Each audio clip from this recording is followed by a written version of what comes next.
ఇప్పుడు మనం ఈ వెరైటీని ఒకసారి కింద నుంచి బ్రాంచెస్ ఏ విధంగా ఉంది, ఒక కాపు ఎలాగుంది అనేది మనం ఒక చెట్టు శాంపిల్గా పీకి మీకు చూపించడం జరుగుతుందండి.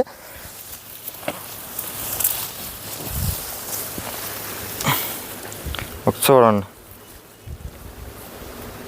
కనబడుతుందా? కొమ్మ ఇరిగిందిగా, ఆకుల కంటే కాయలు ఎక్కువ ఉన్నాయి. చూడండి, కనబడుతుందా వీడియోలో? ఒకసారి దగ్గర రండి, ఒకసారి చూడండి. ఆకు కూడా చిట్టాకండి. ఇదిగో ఒకసారి ఈ సైడ్ కొమ్మకు చూడండి. ఇది కొత్త వెరైటీ అండి. ఒకసారి చూడండి ఎంత చిక్కటి కాపు చూడండి. ఇలాంటి వెరైటీ ఏ కంపెనీలు కూడా ఇప్పుడు దాకా రాలేదండి.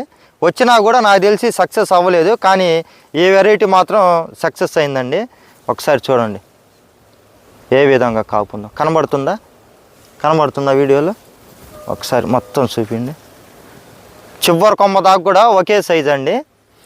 ఆల్రెడీ ఇదిగో ఇటు ఒక సైడ్ కొమ్మ కాసింది, ఒక కొమ్మ ఇక్కడ నుంచి ఇరిగిపోయిందండి. ఇది నా చేతిలో ఉన్న కొమ్మ.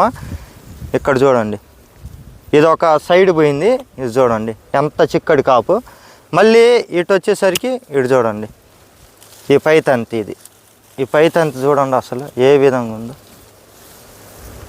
ఒక్క చెట్టు అనే కాదండి, చేను మొత్తం అంతే ఉంది. కానీ ఇంకో చెట్టు పీకాలన్నా కూడా రైతు ఒప్పుకోడు, కాబట్టి మీకు ఈ ఒక్క చెట్టే చూపించడం జరుగుతుంది.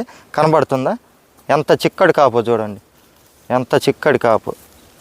వరల్డ్ సీడ్స్ వాళ్ళది కొత్త వెరైటీ అండి. కాబట్టి రైతు సోదరులందరూ తక్కువ పెట్టుబడితో అధిక దిగుబడి సాధించాలనుకుంటే కంపల్సరీగా ఇలాంటి వెరైటీని ఎంచుకోవాల్సిందిగా కోరుకుంటున్నానండి.